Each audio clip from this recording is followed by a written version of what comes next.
Continuing to follow that breaking news out of Central City, an apartment fire there. Our Paul Dudley is going to join us live at the scene at this hour with an update on what's happening. Paul, what can you tell us? Yeah, Katie, we're standing by here at Carondelet and Washington Avenue with the man who knows much better than I do, Fire Chief Tim McConnell, on what is happening here. Can you give us the very latest for our viewers? The department received a call at 8:38 tonight of a fire here at the corner of Carondelet and Washington Avenue. They were on the scene very quickly at 8:43 and found the complex heavily involved in fire. It's a large U-shaped complex, has 25 units, 20 were occupied. We've talked to management. They said everyone was out. They gave us information everyone was out. Unfortunately, it was just so far ahead of us when the firefighters got here. It was in the attic, a common attic in this large U-shaped building, and it ran down both of, I guess I'm gonna call it the two legs of that building. So it started in the bottom side of it and ran through clean to up both sides. The side on the left here, closest to Carondelet Street, has much heavier damage. The other side, firefighters were able to get inside, pull the ceilings, and kind of keep it in check. We're not under control yet by a long shot, but we're pretty sure it'll be confined to just this building. And I got to give it to the firefighters. They got here at tremendous odds against them. I was listening to the radio very early on my way here, and they did a great job to get this thing under in check and keep it to this building, not let it spread to. If you see, there's a large mansion on the other side of it. But they did a really good job to protect it. So. And anytime you hear a fire, especially a massive one like this, your first thought goes to fatalities and injuries. Do we know anything about that just yet? Absolutely. Everyone, management assured us everyone was out the building. The manager was present at the time. Our investigators are on the scene right now, and we're just going to look into what the cause was as that progresses. But right now we're worried about the 20 different apartments, the residents of those apartments, trying to get Red Cross on the scene here, hopefully to provide them with some care in an interim to, obviously this is going to be, all the apartments won't be able to be, none of them will be able to be occupied, is the correct way to put it.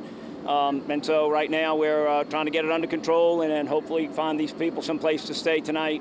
And then get the cause and origin of this thing. When you go into a fire like this, there are so many unknowns. What are the major challenges when something like this presents itself? Whenever you make a fire, it's always, what do I have and where is it going? So when you have a building that's this heavily involved, the goal is to try and prevent it from going to the next neighboring structures. Obviously, you want to confine it in this structure, but to stop it from spreading to another one. So as far in advance as it was when they got here, their goal was to make sure it didn't spread to the property right in the back of it. Is fairly close, just a driveway separating it. And then on the right-hand side, what we would call the Delta side, close proximity of a very, very large house and another large apartment house.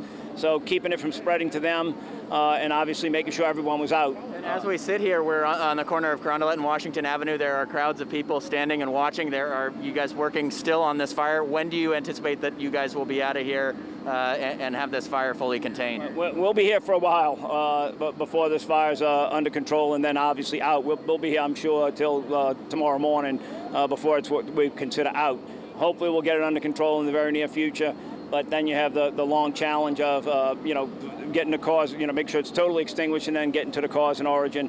And, to your original question, obviously life safety is number one. Sure. Once you've determined that everyone's out and the life safety is handled, then it's what do I have, and how do I confine it? And one last question, because I know you're busy here, so I'll get you out of here on this one. We understand that there are some power outages in the neighborhood, close to 300 people. Do you know when those might be restored? Yeah, as soon as we get it under control, we'll have energy back in here. We asked that power get killed so we could put there's a challenge with putting your aerial equipment up to fight a fire like this when you have the overhead lines. Obviously, the danger to firefighters being electrocuted, it's happened many times throughout history. So making sure that those power lines are out so they can elevate those streams and fight this fire. And so we asked Energy to kill the power in this area. They did. Obviously, they got to do it fairly quick. They killed a larger area than what will be pulled back in once we can have them come in and start turning power back on. They know their grid pretty good. We know that from the storms we get. Energy knows their grid. They do a great job, work well with us, but they got the power out very quickly so we can get our lines up. And once we get it under control, they'll be able to come in and start getting people's power back on, I'd imagine, fairly quickly. All right, Fire Chief Tim McConnell, thank you so much for your time. We appreciate it. So we stand here on the corner of Washington Avenue and Carondelet, where there is still a lot of activity out here. And that's the very latest on this 3-alarm fire. But as you heard McConnell, this is going to be something that they are continuing to fight all throughout the night and into the evening here. We understand that there are close to 300 people without power, but Entergy is aware of that, and they are working to restore that power. So that is the very latest live out here in Central City as the New Orleans Fire Department continues to battle this large fire. Back to you guys.